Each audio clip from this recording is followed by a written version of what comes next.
neno alipo. Amen. Litakaaje neno na wakati unataka kusoma Biblia? Amina. Litakaaje neno kwako ukifundishwa unataka kufundishika? Amen. Bwana waseme amina vizuri. Amina. Haleluya. Unapokubali kufundishika. Amina.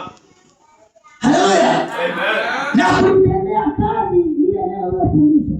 Ni baraka kwako. Amina. Daudi anasema, Amen.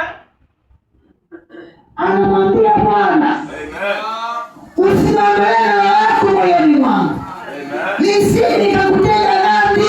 Amina. Unapokosa neno ndani ya moyo wako, Amen. matokeo yake ni kutenda dhambi. Amina.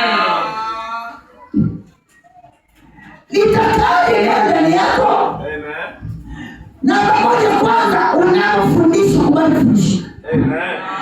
Na unapokubali kufundishika, ile neno unalofundisha kaa utafakari. Amen. Unapolitafakari ndipo unalifanya likae ndani ya moyo wako.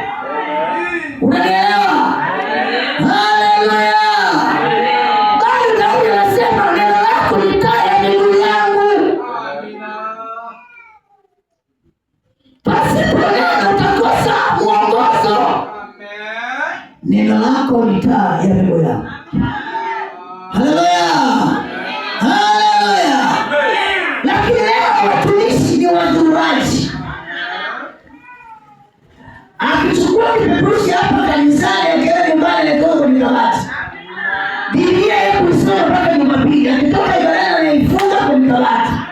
Jumapili pia akitoka kukuta